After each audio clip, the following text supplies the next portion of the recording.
Rosie Scott, our next speaker, and who's going to launch Mawson's book, I'm sure in this gathering needs no introduction as a famous writer. Her books have been widely acclaimed in Australia, New Zealand, her home country, and many other countries. What may not be so well known about Rosie, though, is her indefatigable work for the refugee cause. She was president of PEN in 2007, the organisation which helps detainees, writers in detention all over the world and here in Australia. And in that capacity, together with Tom Keneally, was responsible for encouraging detainees to write down their stories, all of them, of course, unfailingly tragic, and then in many cases had them smuggled out of the detention camps. She then had them translated for what was to become the book Another Country, the stories of refugees about their flight from persecution and their experiences in the detention camps. Rosie is a great humanitarian. She's also been the convener, or is the convener, of Women for Week. I'd like to ask Rosie to come up and launch the book.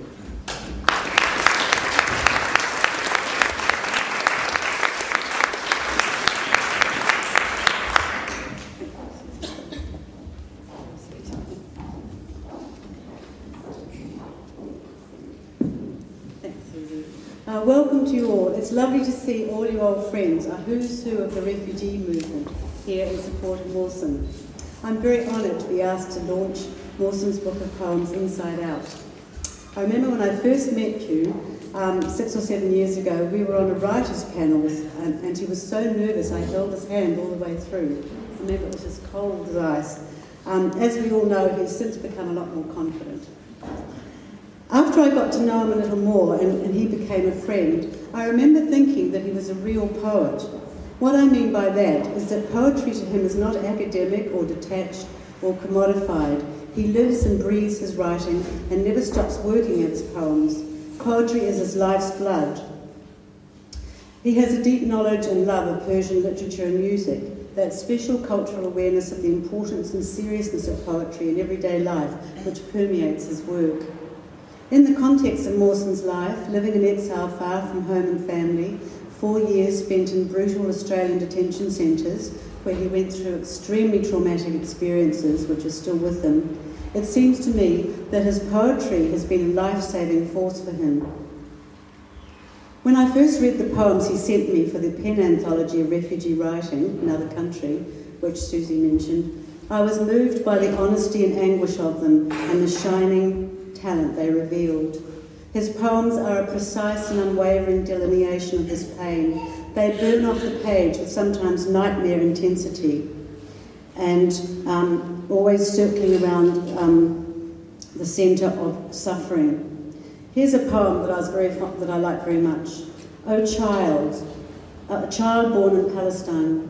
Oh my God, what a silent night.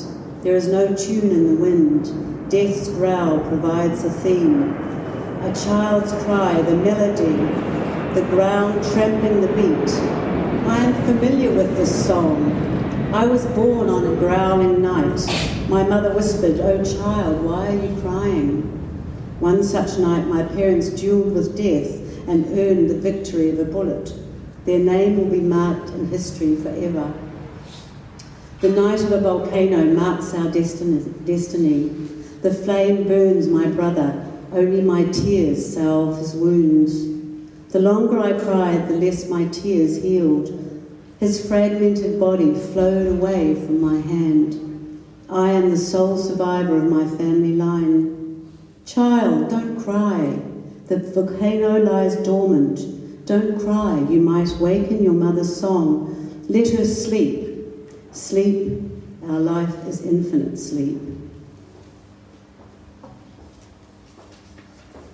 In his poems, he returns again and again to the images of despair and depression, of being caged in a dark place with no hope of release in the detention centres. In all his poetry, there is an acute awareness of the suffering of the people around him, which he feels with all the sensitivity of a true poet. Here is one more, specifically about detention camps. Dream of freedom. I'm looking for a sharp razor. All rent is settled in a second. I can see freedom, the red of nature's sunset, and God on the sharp razor. Red is the only colour I can see. The hand is cutting, blood is all over the room. I put my bloody hand on the wall. I want to present this red of my life to nature. I can see my death. I close my eyes. I am comfortable away from this dirty world. I fall down silent. There is nobody looking for me. Just a candle melting like my mother's tears. Only a candle mourning for me, which will soon die. Wind, you are so cruel. You suffocated the last mourner. I was always lonely, and again I will stay lonely. Then I have to go. I will fly alone. I awake, and the razor is still in my hand. It all happened on the edge of the razor. His poems are deeply political, and they are concerned with the injustice of society, and in particular of the Howard government's refugee policy. They are often angry and despairing, but there is always a delicate sensibility, a lightness of touch which takes them beyond rant to pure poetry. And so now, after all these years of after receiving his first poems, I'm so delighted that he's asked me to help launch his first book of poetry. He has an exceptional publisher in Tony Bennett's of Carteret Press, who has always been very supportive of Mawson and the issue of asylum seekers in general. In this wonderful collection, there are new poems with touches of optimism and humour, which reflect the life Mawson has since made in Australia with friends, his partner, and his very supportive Australian family, Ross and Susie. That's the last poem that I'll read, if I can find it. Heart's desire.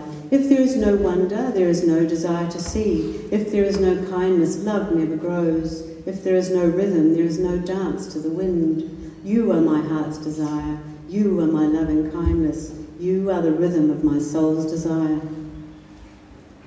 In this wonderful as Zachary Steele, the psychologist who has been working so tirelessly for detainees for many years, says of Mawson, Mawson has always held on to the conviction that detention camps should not exist, that such places cannot survive the light of truth.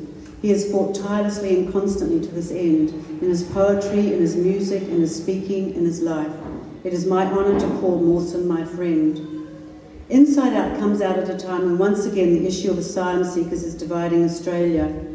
The mad monk is spouting all his usual extremist cliches and distortions that we thought had been dead and buried with the Howard government's demise. He is on record as saying he wants to return to Howard's policies. Unbelievable. It's truly Groundhog Day. And disappointingly, Julia Gillard is showing very little leadership or courage in countering this fanaticism. Her bizarre and ill-considered suggestion that East Timor would be a good place for a detention centre, and her continual mantra of understanding why the public feels so insecure about the boat people, are disingenuous to say the least. The Greens, as usual, are the only party talking sense and compassion about us asylum seekers. It's my feeling, though, that the public are not falling for the distortions and disinformation in the same way as they did in the dark days when many Australians agreed with Howard's asylum policies, as Ian points out with that survey. Since then, there's been a huge raising of consciousness about asylum seekers by many different sections of community and organisations, particularly Get Up and RAC, and also by writers, artists, musicians and filmmakers.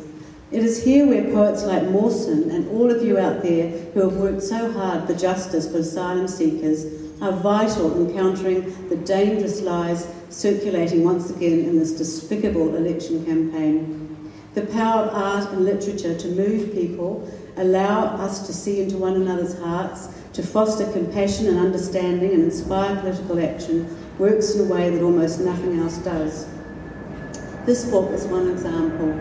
I'm so happy that Mawson's poems have finally been collected in this fine book and that so many old friends have come to celebrate this occasion with him today. Congratulations, Mawson.